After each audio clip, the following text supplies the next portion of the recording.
actually, we're running a bit late. It's at 10 past, so... this one.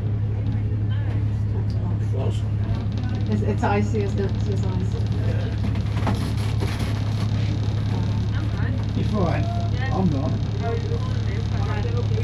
Well, I've suddenly started coming along there. It's a bit exposed, isn't it, on the waterfront? Yeah. It's alright in the city with the buildings that radiate. Are we getting on? The next one will be...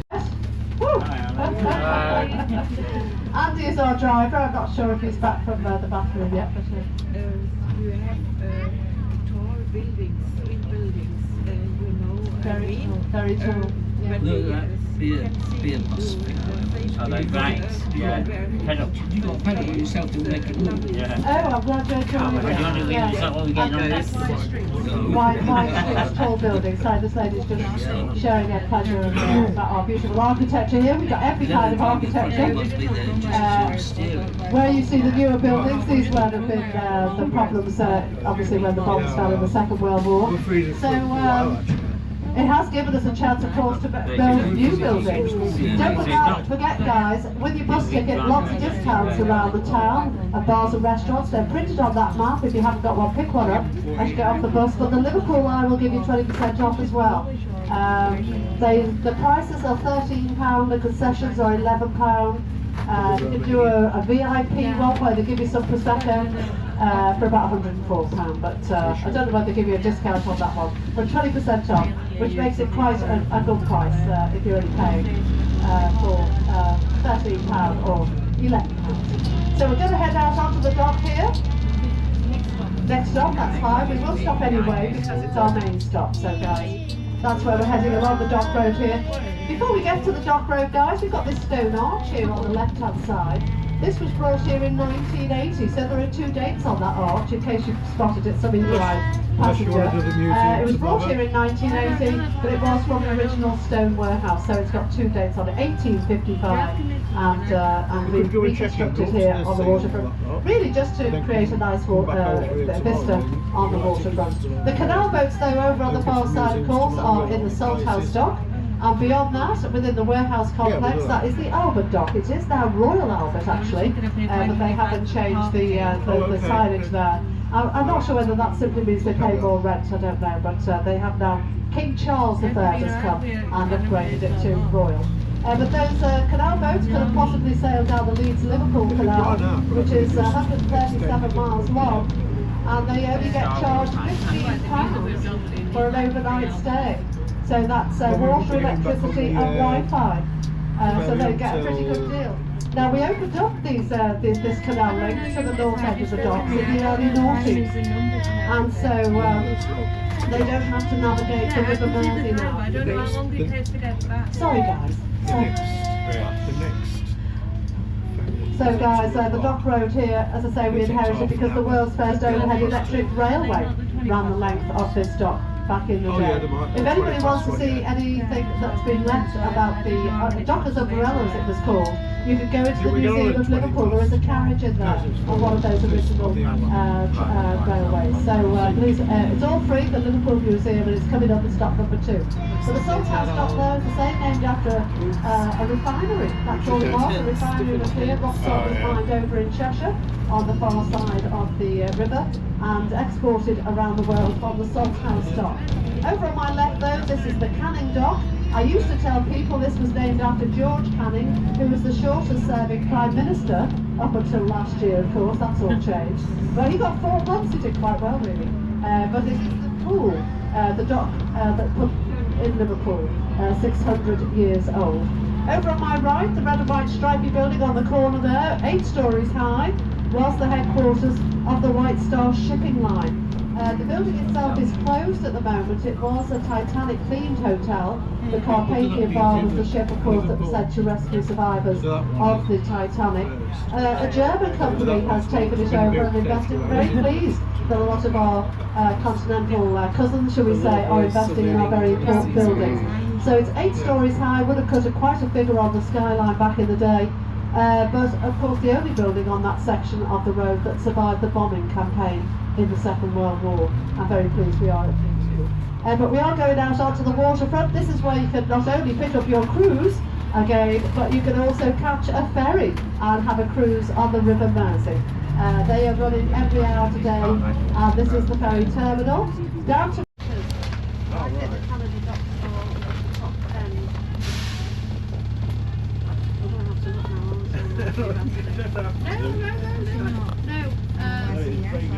Princess Dock, Queen's Dock. Up to stop number 3, and our shopping area. We've got one. Yeah, Becky, 4 people, family coming down to the city.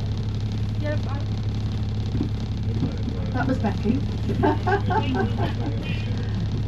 Looking harassed. So lovely to have you all on board, guys. We were just talking about, well, Canada Dock. Liverpool is home to the oldest complete system of historic docks anywhere in the world. I know some of you are on board with that. That's a bit of Scouse for you guys. I only speak 2 languages, English and Scouse. But we were talking about what used to be here. The bus terminus was here, and now it's a world-class stage and hosts world-class events. You can, if you have got a canal boat, you can sail directly in front of the 3 Graces here, these iconic waterfront buildings, and sail directly into the Salt House Dock. You won't see them today, of course. Generally through the week they will be sailing into the dock. It's part of the longest canal in the country. The Leeds-Liverpool Canal is 137 miles long, and in the early noughties we extended it by just over half a mile. Those canal boats now can sail, as I say, directly into the dock without navigating the River Mersey, which was the whole point of it. We have a cruise ship in, as some of you have noticed, some of you are our passengers. 120 cruise ships came in last year. This is the start of the season, so we're expecting at least to equal that. We're talking about the 3 Graces, which greet you when you get into the port of Liverpool. We're very fortunate, unlike many ports, where you can simply step off your ship and you're in the heart of the city.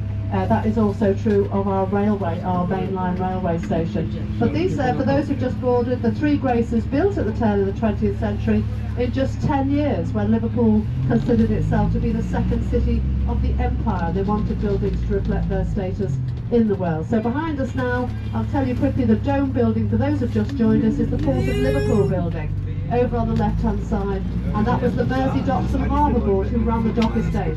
The Cunard building is here on my left now. Of course, they had the luxury liners that crisscrossed the Atlantic. The business started back in 1840, and there are some American bald eagles on each of the corners there. You always have to look up to appreciate our very fine details on the buildings. And now the Royal Liver Insurance building. This building was the tallest commercial building in Europe when it opened back in 1911. They sold the business, they've opened their doors to the public. You can do a fantastic tour. Can I mention the RLB 360 tour, and you get right up into the clock tower.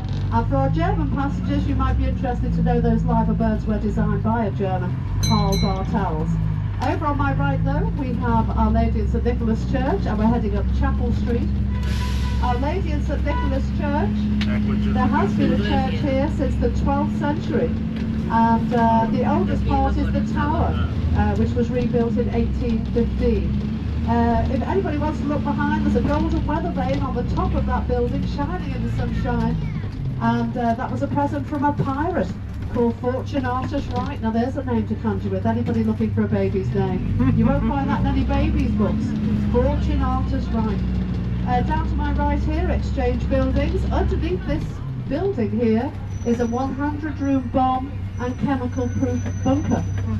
It was part during the World War II, well, it's the World War II museum now, but it's part of the Western Approaches campaign during the Battle of the Atlantic, pivotal in us winning the Second World War, and staffed mainly by women. Of course, the men are fighting on the front there.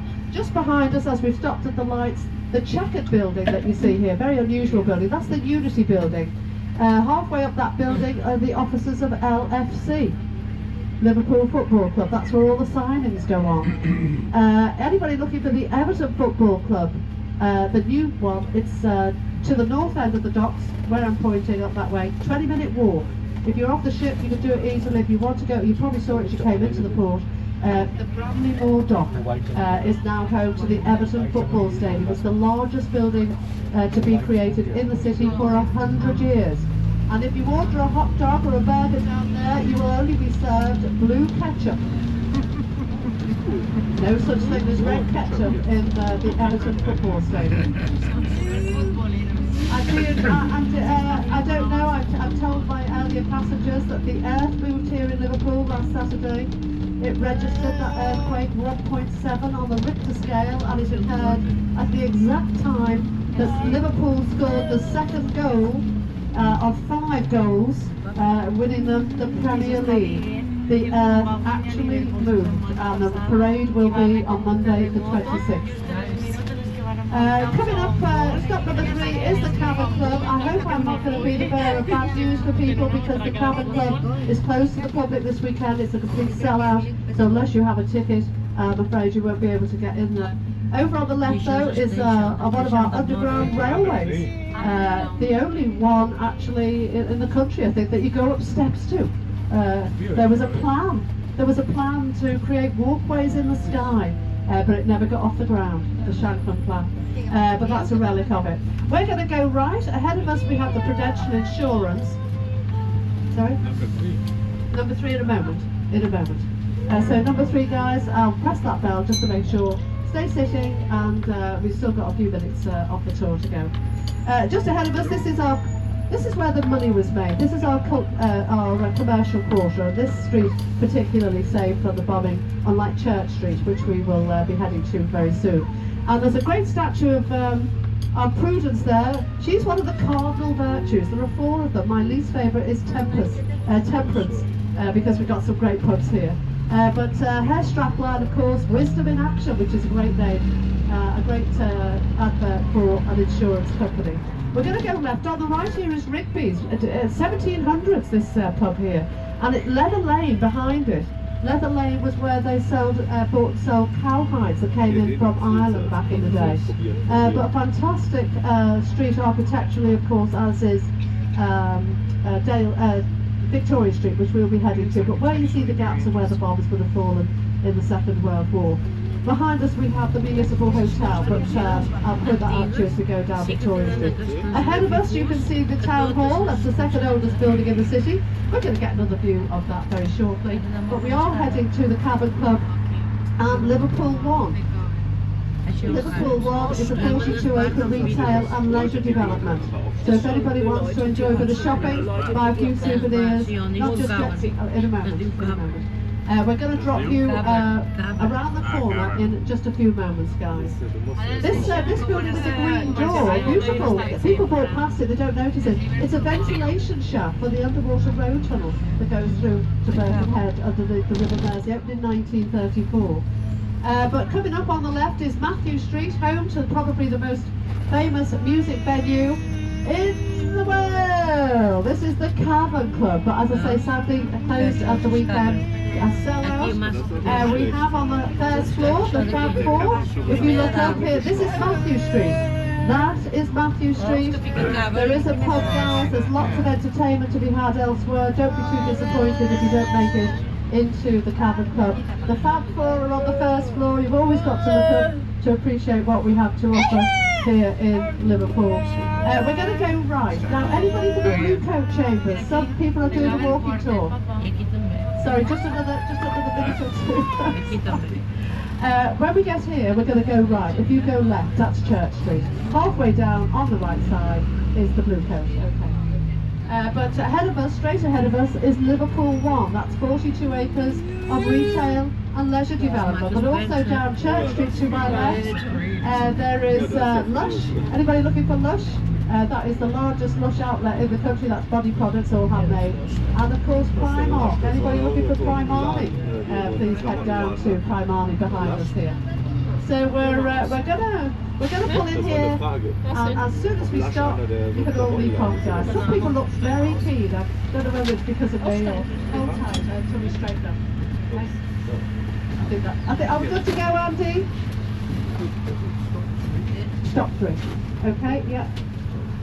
Harvey Dix. Anybody looking for the Tourist Information Centre? If you go into Liverpool 1 here behind you and go into Wall Street, okay, that's where you'll find the tourist information. That's where you'll be able to change any money you've got as well. So keen, so keen. We are just shuffling the deck. Lovely to have you up on board, guys. There's a couple of odd seats, there's a couple at the back there as well. We will be dropping people off. Not together. Thank you. There are two seats. Two seats at the back. So guys, Liverpool home, owned by the Duke of Westminster. We have 3 aristocratic families that shaped the Liverpool that you see today. 800 years of history, starting with King John, who opened the borough back in 1207. And that's an awful lot to impart to you on a 50-minute bus tour. But a lot of museums and galleries are open and will supply the details that perhaps you might need to know. But over on the left is the statue of Queen Victoria, probably the most ambitious statue to the Queen. 28 statues on there, unveiled back in 1906. And it was unveiled in 1906 by Princess Louise, her daughter, who said it looked a great deal like Dear Mama. Now, if you're walking past it a bit later on, if you look at the profile, you will know why we call it King Victoria. It's all about the angle of the dangle, guys. Our sector is in a very unfortunate place. Juvenile, I know. We're going to go right, guys. We have the second oldest building in Liverpool ahead of you, with the top with the. That's not Britannia up there. That is the Greek goddess Minerva. Minerva. That's a bit scarce for you. The Greek goddess, protector of cities. And on my left, the Bank of England was empty for 30 years. A Grade 1 listed building is now the Ivy. So we're very pleased to have a very posh restaurant here in Liverpool. We're going to go back through the lights. To the right, of course, is Matthew Street. We're going to go on to stop number 4, which is our culture quarter. Our museums and galleries are all open. But while we're sitting here, we'll see a streamlined building on my right-hand side. Those at the very front of the bus, just look over your shoulder.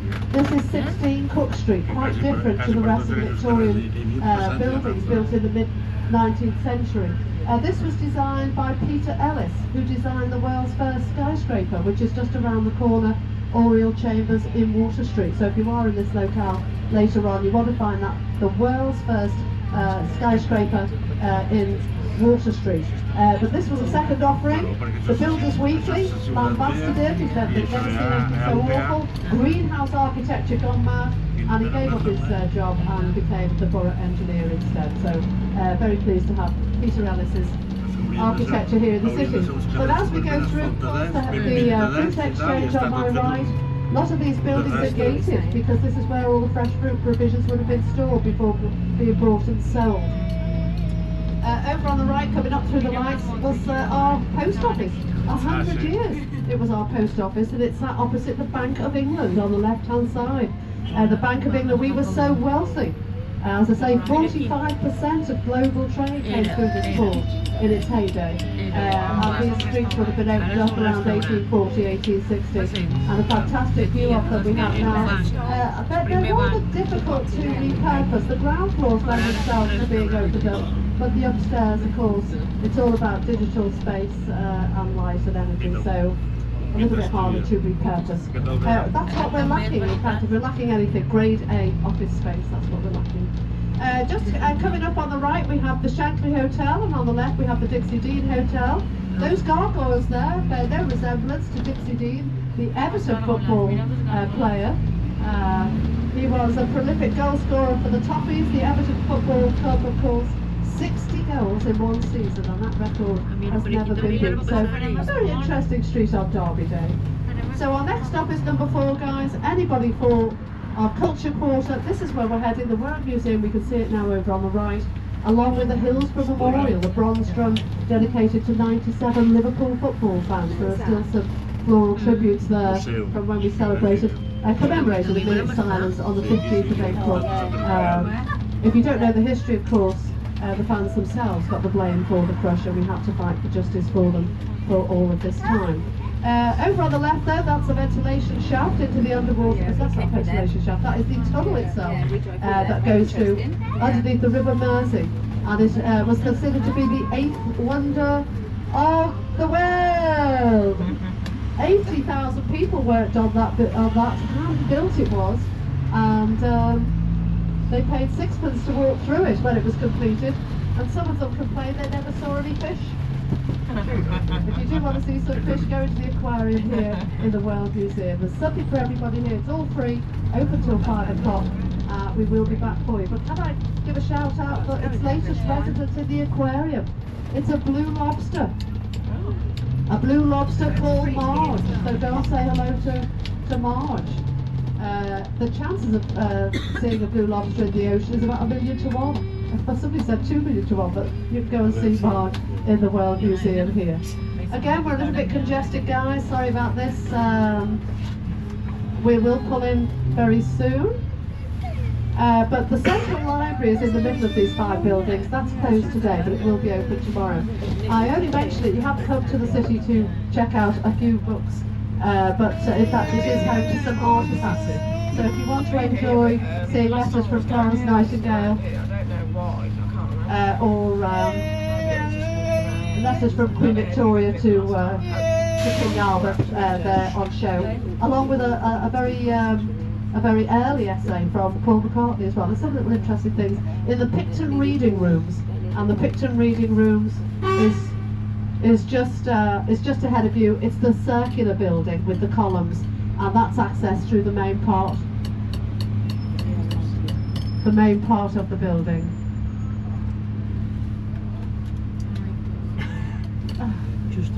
Sorry, this is popular. This is what looks like a popular city. This is the result of a popular city, guys. In fact, you have picked the 7th best city in the world to visit. Did you know that? Part of that criteria is because you can have a pretty good day out for not very much money. So we're just pulling up to the stop, guys. If anybody wants to hop up here, go and enjoy the World Museum. The library, as I say, sadly closed today. But further up is the Walker Art Gallery. So if anybody wants to go and see some famous painters' artwork, and also Vivienne Westwood has got some clothes on display there. It's only just open. So if anybody wants to get off and go into the Walker Art Gallery, it's the building Harvey Dix. Anybody looking for the Tourist Information Centre, if you go into Liverpool 1 here behind you and go into Wall Street, okay, that's where you'll find the tourist information. That's where you'll be able to change any money you've got as well. So keen, so keen. We are just shuffling the deck. Lovely to have you up on board, guys. There's a couple of odd seats, there's a couple at the back there as well. We will be dropping people off. Not together. Thank you.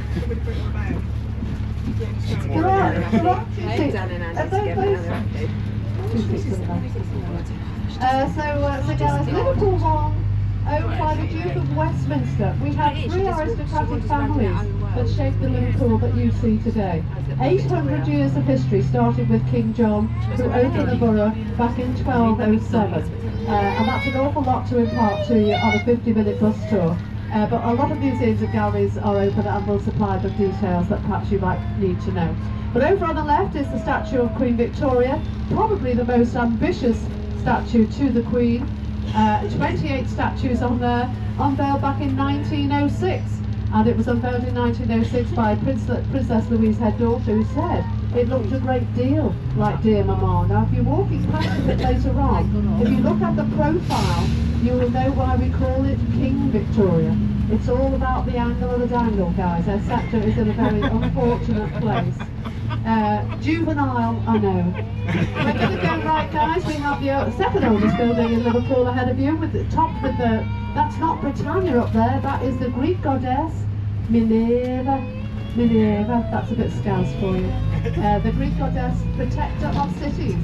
And on my left, the Bank of England was empty for 30 years. A Grade 1 listed building is now the Ivy. So we're very pleased to have a very posh restaurant here in Liverpool. We're going to go back through the lights. To the right, of course, is Matthew Street. We're going to go on to stop number 4, which is our culture quarter. Our museums and galleries are all open. But while we're sitting here, we'll see a streamline building on my right-hand side. Those at the very front of the bus, just look over your shoulder. This is 16 Cook Street, quite different to the rest of the Victorian buildings built in the mid-19th century. This was designed by Peter Ellis, who designed the world's first skyscraper, which is just around the corner, Oriel Chambers in Water Street. So if you are in this locale, later on, you want to find that the world's first skyscraper in Water Street. But this was a second offering. The Builders Weekly lambasted it. He said they'd never seen anything so awful. Greenhouse architecture gone mad, and he gave up his job and became the borough engineer instead. So very pleased to have Peter Ellis's architecture here in the city.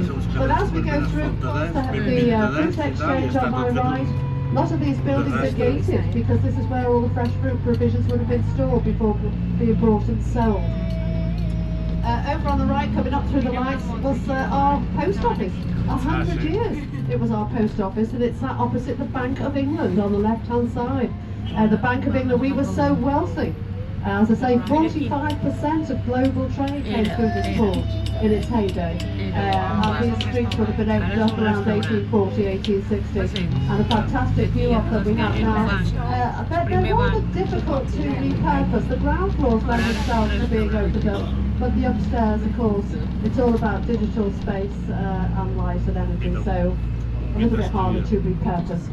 That's what we're lacking. In fact, if we're lacking anything, grade A office space, that's what we're lacking. Just coming up on the right, we have the Shankly Hotel, and on the left we have the Dixie Dean Hotel. Those gargoyles there bear no resemblance to Dixie Dean, the Everton football player. He was a prolific goal scorer for the Toffees, the Everton Football Club, of course. 60 goals in one season, and that record has never been beaten. So a very interesting street on Derby Day. So our next stop is number 4, guys. Anybody for our culture quarter? This is where we're heading. The World Museum, we can see it now over on the right, along with the Hillsborough Memorial, the bronze drum dedicated to 97 Liverpool football fans. There are still some floral tributes there from when we commemorated the minute of silence on the 15th of April. If you don't know the history, of course, the fans themselves got the blame for the crush, and we had to fight for justice for them for all of this time. Over on the left though, that's a ventilation shaft into the underwater, because that's not a ventilation shaft, that is the tunnel itself that goes through underneath the River Mersey, and it was considered to be the 8th wonder of the world. 80,000 people worked on that, hand-built it was, and they paid 6pence to walk through it when it was completed, and some of them complained they never saw any fish. If you do want to see some fish, go into the aquarium here in the World Museum. There's something for everybody here. It's all free, open till 5 o'clock. We will be back for you. But can I give a shout out for its latest resident in the aquarium? It's a blue lobster. A blue lobster called Marge. So go and say hello to Marge. The chances of seeing a blue lobster in the ocean is about 1 million to 1. Somebody said 2 million to 1, but you can go and see Marge in the World Museum here. Again, we're a little bit congested, guys. Sorry about this. We will pull in very soon. But the Central Library is in the middle of these 5 buildings. That's closed today, but it will be open tomorrow. I only mentioned that you have to come to the city to check out a few books. But in fact it is home to some artifacts. So if you want to enjoy seeing letters from Florence Nightingale or letters from Queen Victoria to King Albert, they're on show, along with a very early essay from Paul McCartney as well. There's some little interesting things in the Picton Reading Rooms, and the Picton Reading Rooms is just ahead of you. It's the circular building with the columns, and that's accessed through the main part of the building.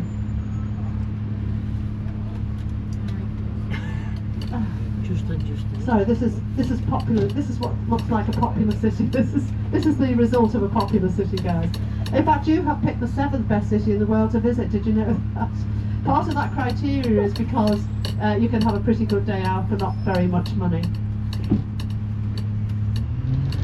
So we're just pulling up to the stop, guys. If anybody wants to hop up here, go and enjoy the World Museum. The library, as I say, sadly closed today. But further up is the Walker Art Gallery. So if anybody wants to go and see some famous painters' artwork, and also Vivienne Westwood has got some clothes on display there. It's only just open.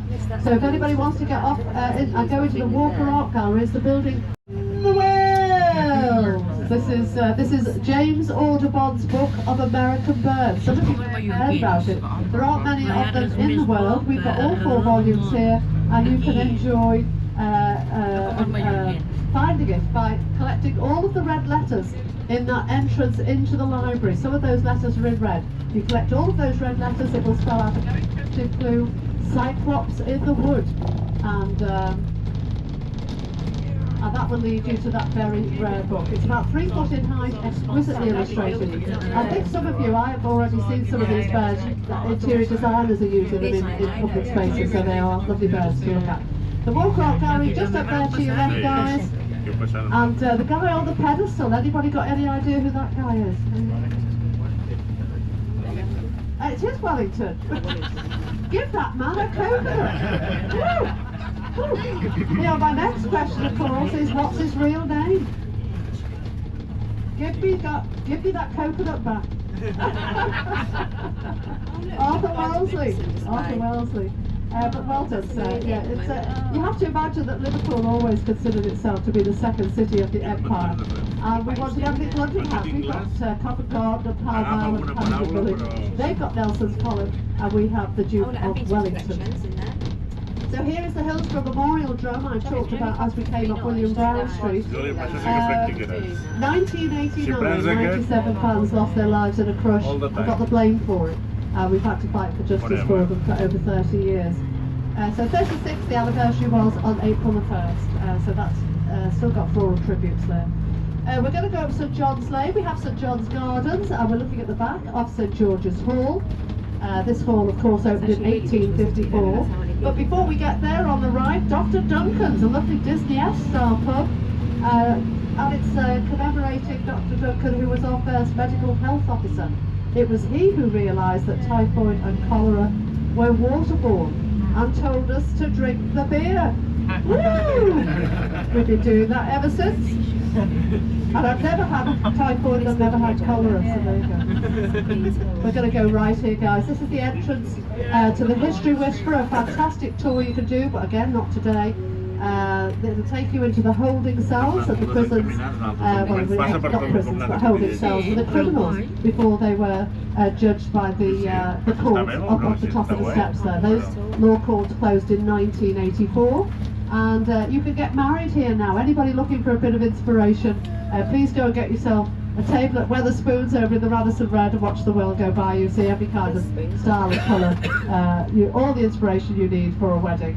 This hall opened in 1854 by a very young man, 25. He designed it, Harvey Lonsdale Elms. He done the Grand Tour, very impressed with classical architecture. I would say this is the finest neoclassical building in the world. And there's a fantastic concert room at the far end. They do wonderful candlelit tributes, so if you want to go and see Coldplay or the Beatles, Charles Dickens used to do penny readings, and there'd be a little conga line around the block back in the day. I went to see his great-grandson Gerald Dickens perform the Christmas Carol there, and it is arguably the finest in Europe, so please put that on your bucket list. We're heading down to Lime Street. Over on the left-hand side, of course, Lime Street Station is home to the oldest terminus in the world. The very first passenger railway service started here back in 1836. They trialled Stephenson's rocket in 1830, and that was the very first fatality. William Huskisson was a cabinet minister. He crossed the track to shake the hands of the Duke of Wellington, didn't realise he had to look both ways, and was blown down by the rocket, travelling the same as an e-scooter, 15 miles an hour, so watch out for those e-scooters. Coming up on the right though, there's a statue of a naked man. There he is on the corner of the old Lewis's department store. Dickie Lewis. I don't know why they call him that actually. Somebody will enlighten me one day. Liverpool Resurgent, that's his real name. And he's celebrating the rebirth of Liverpool. That's what he's doing after the bombing of the Second World War. But this is stop number 5, guys. This is the Adelphi stop. Anybody wanting this stop? This is the Adelphi stop. The Adelphi is the largest hotel in the city. It was owned and built by the White Star Shipping Line, who famously built the Titanic, of course, along with other luxury liners. The Sefton Suite, in fact, is modelled on the first-class smoking lounge of the Titanic. If you want to go and enjoy an afternoon tea or a cocktail, please go in and enjoy what they would have enjoyed on board that luxury liner. There was a great fly-on-the-wall documentary here about 25 years ago, and the manager decided to have an indoor barbecue, not realising the windows didn't open, and the staff became more agitated, and they went up to him and he just said, "Just cook, will you? Just cook." And it became a bit of a catchphrase around the city for quite a while. But if you look behind you now, you'll appreciate the size of this building. 402 rooms here. They reckon it's the most haunted hotel in the city. And of course, it was built in 1914, but the first one was in the early 1800s, so it's been on the site for all of that time. We're heading up to the Catholic Cathedral, stop number 6. Anybody for the Catholic Cathedral, please ring that bell or give Andy a shout if you're downstairs. As we make our way up Brownlow Hill on the right, we have a self-portrait of John Lennon there on the Art Design building, just now on your right. And then the grey granite blocks here of the only part of that cathedral that was completed when work began back in 1934. The building itself, it's only completed. The crypt of the cathedral, what you're going to see is something that took just 5 years at a cost of £1.9 million. Some people are recognising the building on my left. This is the first red brick university in the country. It is now the Victorian Gallery and Museum. That simply distinguishes it between Oxbridge and the polytechnics that were given university status. We have 3 universities here in Liverpool. We're up here now on the Liverpool campus. That works out about 70 to 80,000 students in any academic year. I'm afraid you're going to have to take my word for that, because of course you won't see them in daylight hours, will you? The sun's brought them out this last week, I have to tell you. We're going to go right ahead of us. £1 billion being invested in our health, life and education sciences. 7,000 highly skilled and highly paid jobs have now come into the city. What you see ahead of you there is the College of the Royal Physicians. They've taken over the spine. We call that building, the unusual panel building, the giraffe. That unusual glass, it mimics human skin and it regulates the temperature of the building. That's just one of those new technologies there. But we're here on Liverpool campus. We're also going to follow very soon for the Catholic Cathedral. Does anybody want to get off for the Catholic Cathedral? This is Paddy's Wigwam, this is what we call it. Anybody with mobility issues, don't worry, there's an underground car park with a lift in it. Otherwise there's an enormous flight of steps at the front of the building. So this was completed in just 5 years. The second attempt was by Frederick Gibbard, a modernist architect. As you can see, the criteria for this had to include the crypt of the cathedral, and it had to be able for every parishioner to be able to see the service, which is why it's built in the round. It's unique in the country. There isn't anything else like it in the country, and you have access either a little path to your right there, or the flight of steps around the corner where the bell tower is. The bell tower is kept on the outside because the latter tower is home to 25,000 pieces of stained glass. In fact, it is the largest area of stained glass of any building in the world. We're going to put a scout spin on that, guys. But a lot of symbolism, the crown of thorns there on the top, and the bell tower, Matthew, Mark, Luke and John. But you are in Liverpool. John, Paul, George and Ringo, which is a great name for a bell. So that's the flight of steps in the front. That cost about 5 times the cost of the cathedral itself. It was eventually finished. If you want a photograph of this as we head down Home Street, our next stop is number 7. Our next stop is number 7. And the Philharmonic Dining Rooms is coming up, so just we'll go down as slow as we can, and you can take a photograph a perfect image of Paddy's Wigwam. I call it the Pope's launching pad. They were putting men on the moon, allegedly, back in the 60s. But some people refer to it as the Mersey Tunnel as well. The Mersey Funnel, I should have said, the Mersey Funnel. So we're coming into Home same street, at the other end of this street, is the Anglican Cathedral. That's stop number 8. Before we get there, halfway down on the right where there are traffic lights, this is the Philharmonic dining room. So if anybody wants to get off here, you will get 20% off with your bus ticket, so order yourself a large one. It is a Grade 1 listed building, as are the men's toilets. So ladies, you can go and visit them. You don't have to, but if you want to go and visit them, a member of staff will make sure the coast is clear for you. They are made of pink Connemara marble from Western Ireland, a very rare material.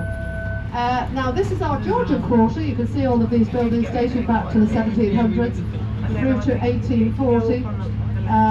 And then a great opportunity now without that red bus there to take a picture of the cathedral as I'm looking at it.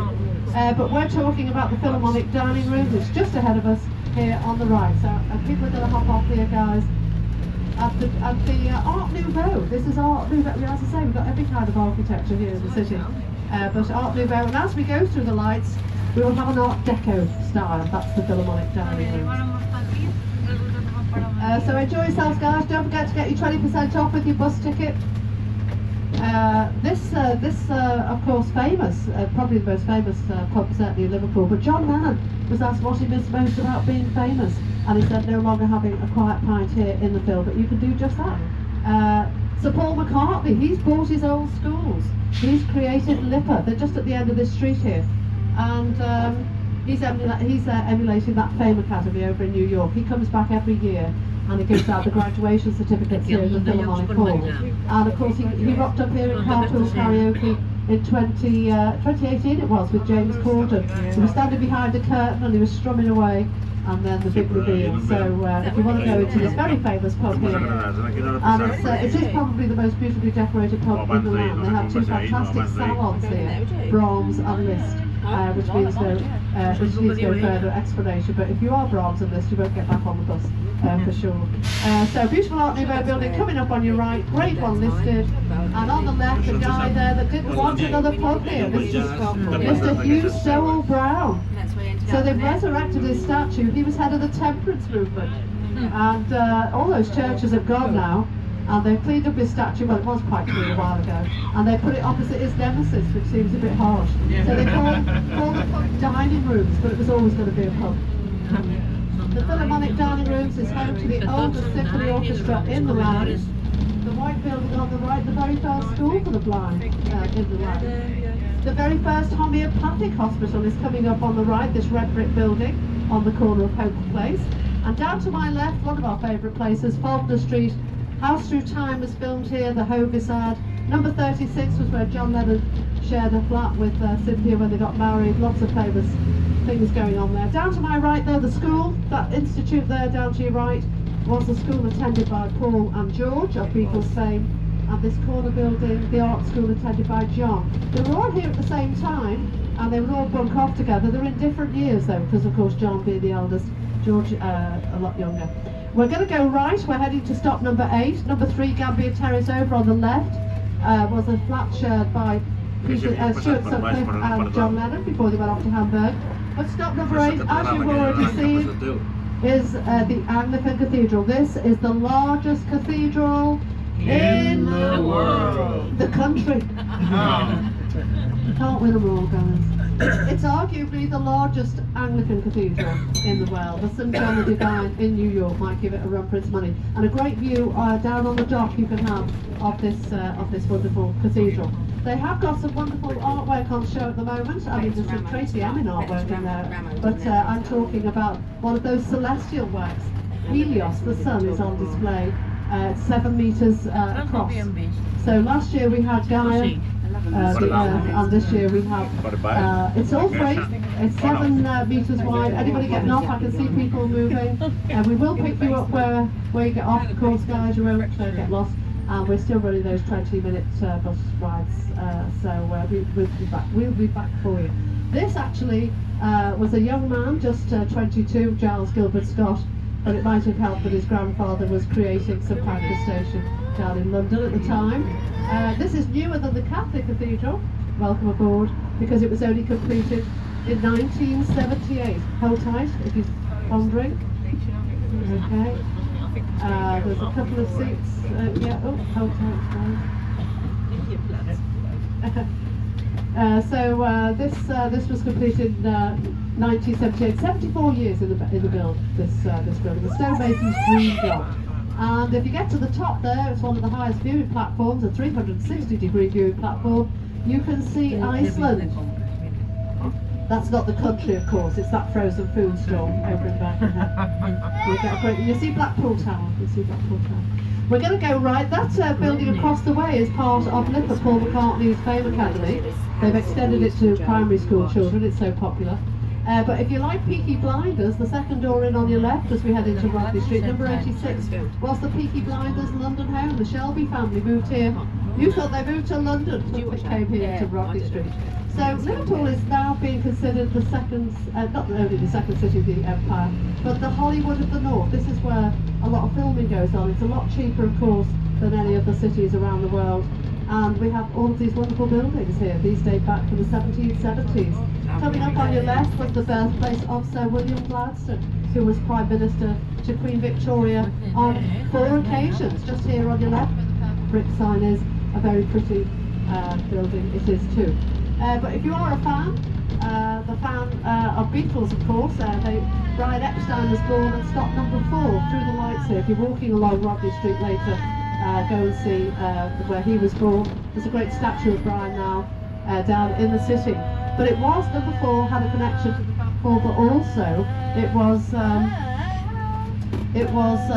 very first American consulate. The fledgling United States of America chose Rodney Street as their very first consulate.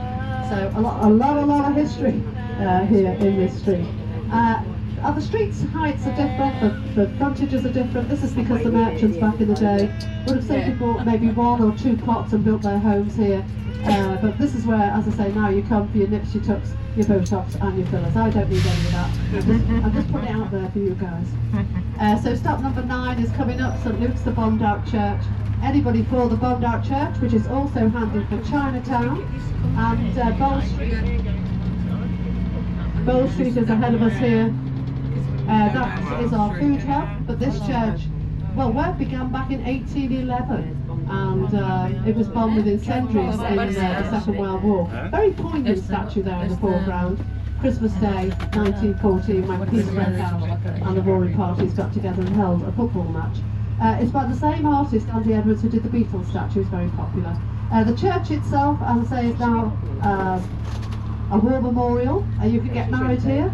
They have food events and music events and record sales and so on.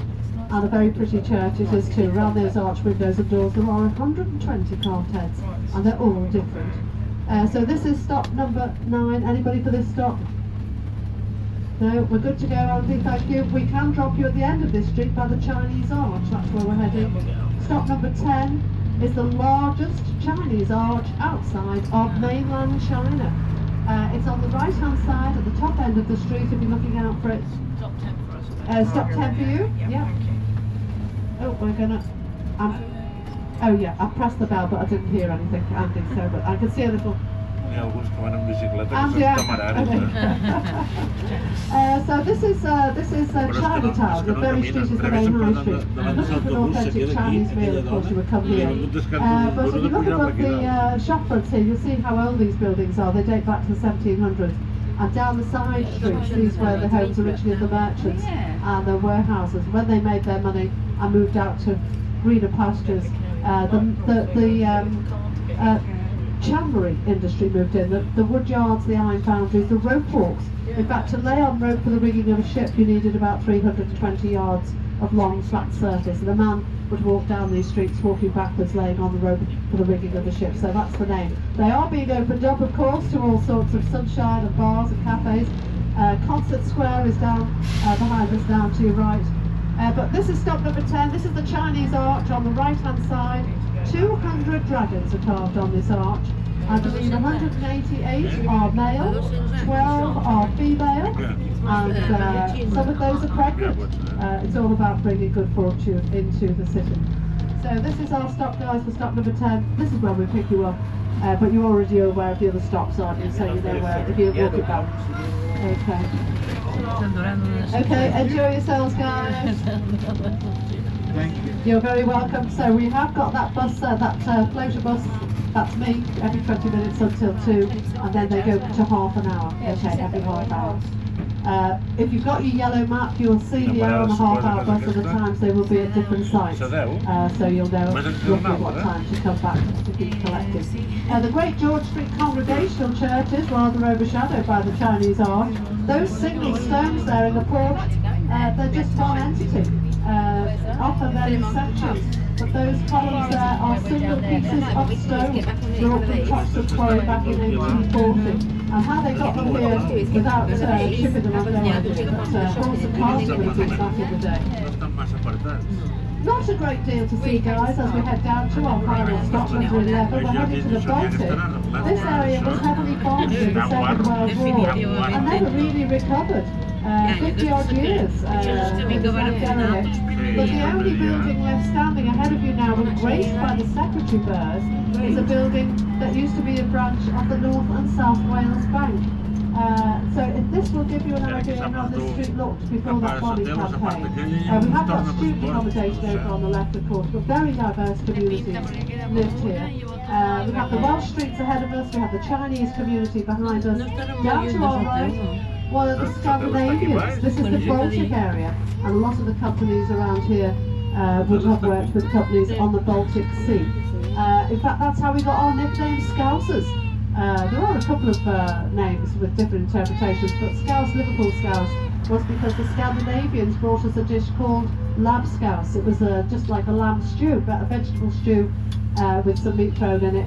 And we shortened it like we shorten everything, and those who ate it became Scousers. So that's where the name comes from, courtesy of our Scandinavian community. But as I say, if you were to go left, you would, if you descended the Beatles tour, that would take you up to the Caribbean community, the very first Caribbean community in the country. Started here at Liverpool, in Liverpool, Topsfield and Parliament Street. So very diverse communities, all dispersed during the Second World War, and this area left derelict. We're going to go right there, we're going into Keynes Brewery Village. This is the Baltic. It has now been voted, since about 2005 it started to develop, but it has now been voted the coolest place to live in the UK. Lots of buildings are going up. You'll see them as we head down to the right here, over on the left, and they're very much in the style of what was here originally, the warehouse district. St James in the City, the church over on the far side, that was established in 1775. Gives you an idea how old this area was. Now, of course, voted the coolest place. This is the Camden town of Liverpool. Anybody wanted to get off for this area, we can drop you at our final stop, number 11. But until then, guys, we can look around. Not a great deal to see from our bus, though. We have the Red Brick Market down to our left, Box Park, they screen live events. Over on the right, Bongo's Bingo, kicked off there over in Camp and Furness. And as we go left, there's a lovely mural of Abbey Road. Our artists, just on your left there on the wall, down up, look at your feet, down to your left. You haven't seen it there, just on your left hand side. But Arcade's here, the largest gaming centre in Europe. If you look to your left though, you see the yellow submarine. This is now known as the Hippie Chick Bar. It's very popular, so I always point it out for people. And Robert Kane, of course, the son of an Irish immigrant family. He was given a brewery as a wedding present, and a great success he's made of it. It passed to Hickson's, and now has become Keynes Brewery Village. The Camden town, if you like, of Liverpool. Not very exciting over on the left, RS Clare, established back in the 1700s, is a chemical factory. They're responsible for the yellow paint we see on our roads, and also any non-slip flooring, so airports, runways and ships decking and so on. Coburg pub on my right, it's always very popular there, it catches the sun here. I'm not sure if it's a bit cheaper than perhaps going into the village itself, but it used to be the ticket office for those sailings across to America. The Cunard Company started back in 1840, and the likes of Mr. and Mrs. Dickens would have rocked up here and bought a ticket. The name has been changed to the Coburg. It used to be known as the Devil and the Excise Man, which is sometimes still referred to as the Devil, depending on the kind of hangover you're suffering the next day. But we're going to go across the Dock Road, of course. We were talking about the Dock Road, 7.5 miles long. We're probably still pretty much in the middle of it, and the development that we're going to see on the left created around the 80s. We had declining years after the Second World War through the 50s, the 60s, the 70s, right until the 80s. We were declining. Thousands of people left the port. Lots of businesses left the port. There were the Toxteth riots, if anybody remembers them, in 1981. And from that stemmed the Merseyside Development Corporation. The government of the day at the time were overseeing a managed decline of the city. So this is one of the earlier regenerations. I'm not sure how they feel about a tour bus coming past regularly, especially at the weekend. They have to make sure that bed's made, that's for sure. But over on the left is our marina, 450 boats in our marina. And a great cafe over there. If you want to enjoy the ambience, please go and enjoy. Lots of sleeping policemen. Well, I hope they were sleeping policemen. Over on the right is Queen's Dock.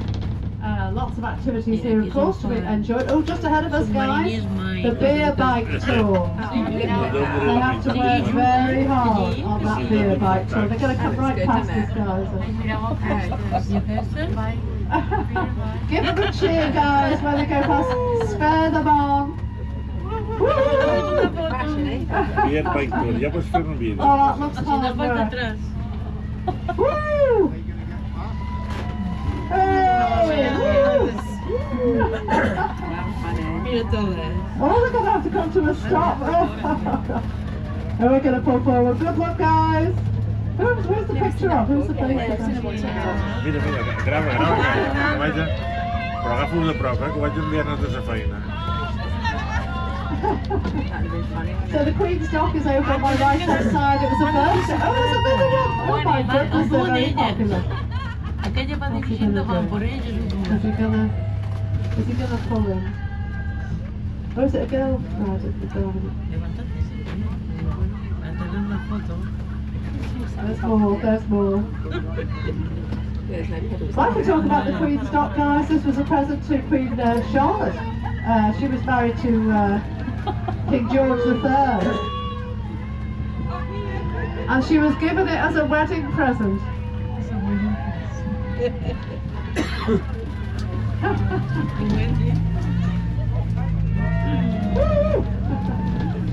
She was given this dock as a wedding present. As we know, if you know your history, George III was as mad as a hatter. All ladies prefer jewellery and perfume for their birthday presents rather than a dock named after them. And if you never watched Bridgerton, anybody watched Bridgerton? Queen Charlotte, yeah, our first black monarch. Part of the black branch of the Portuguese royal family she was. We're going to swing right out of the dock. This is the opportunity to get that photograph of the Anglican Cathedral if you look right very shortly as we go across the dock, guys. But John Hulley, the last statue I can show you on this tour, over to your left, and he was the founder member of the modern day Olympics in 1864. Over on the far side is Cavalier Shipyard. They have had full order books since 1837. And of course the car just a bit further up. Over on your right now though is your photograph time for the Anglican Cathedral.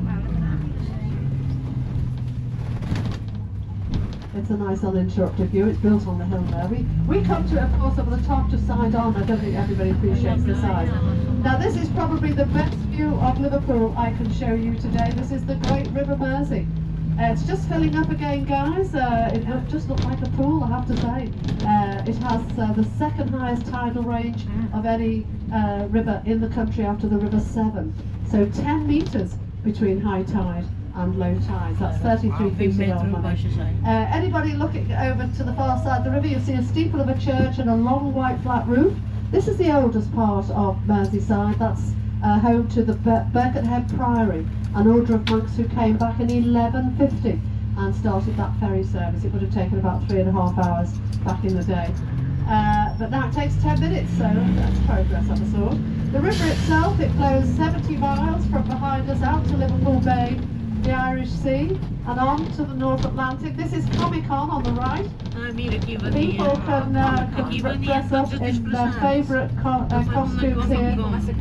It's the whole weekend, guys. And of course, they're trying to have famous personalities, and you pay to have a photograph taken of them, but that's great fun.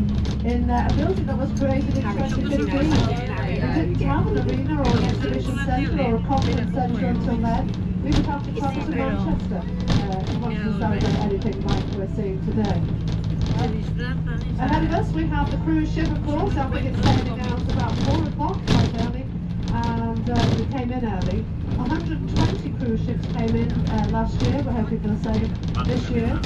And the river looks so very quiet, but don't forget, we have 2 underwater road tunnels, and we have an underground railway that goes through to the Wirral Peninsula. That's that landmass over there of 20 miles by 10 miles. Beyond that is the River Dee and the Welsh Hills, just to help orientate you there.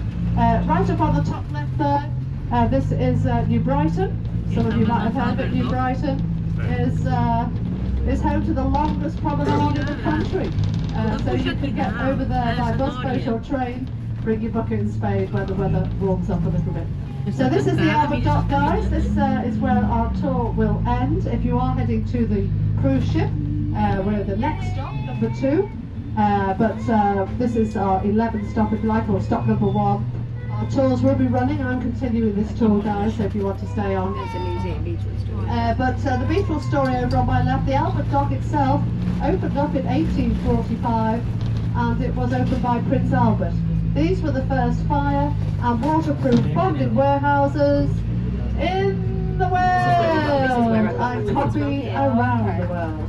Lots of bars and restaurants for you to enjoy here, guys, and the toilet facilities just through the Anchor Courtyard here. If you wait just a second, guys, sit. We're just going to pull up behind this red bus, possibly. I hope you've enjoyed the tour. It's been my great pleasure to show you around today. If you have, you want to show your appreciation, we do have a tip box by Andy, our driver, especially, to get this round smoothly and safely today. And if you haven't enjoyed it, guys, well, there's still a tip box by Andy, our driver. Enjoy the rest of your time here in Liverpool. Thank you very much. Woo!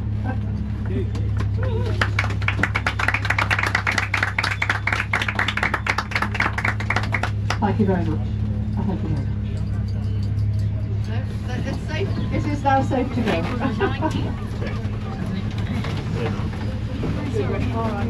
Thank you. Cheers. You're welcome. It's still a bit chilly out there, guys. Take all your belongings.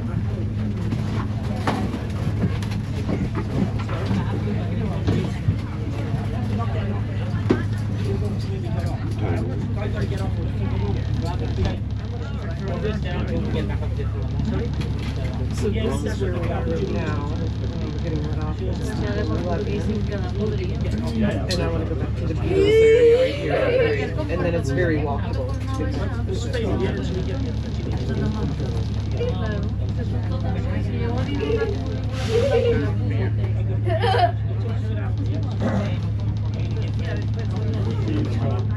Well, we should be going to 10 which I think it's now.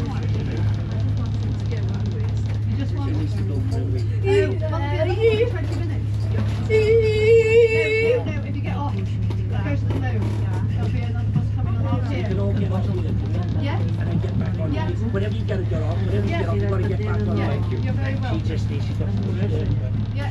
If anybody needs toilet facilities, you can hop off here, get yourself sorted, and there'll be another bus for you in 20 minutes time.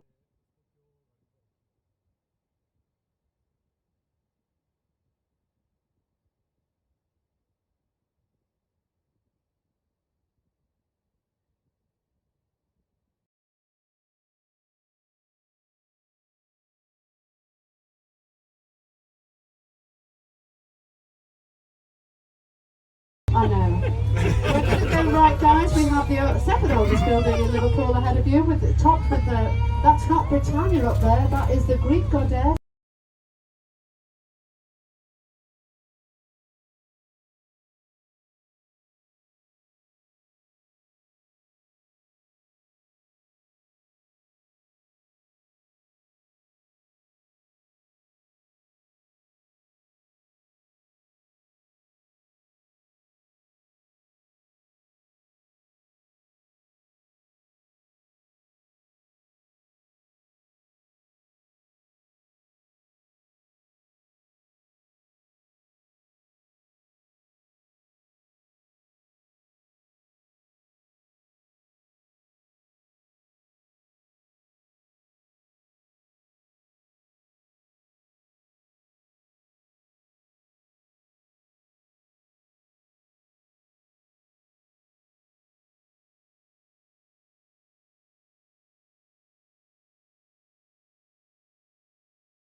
cars on that beer bike tour. They're going to come right past us, guys.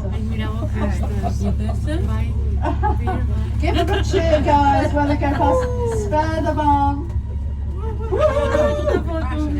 Beer bike tour, ja pots fer un vídeo. Oh, that looks hard work.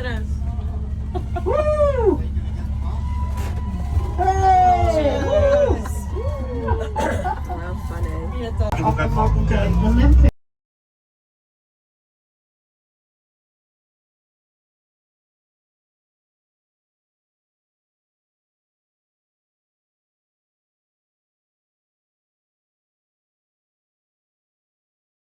Però agafo-ho de prop, que ho vaig enviant des de feina. So the Queen's Dock is over on my right hand side. It was a birthday. Oh, there's another one. Oh my goodness, they're very popular. Aquella va dirigindo, van por ellos. Is he gonna pull in?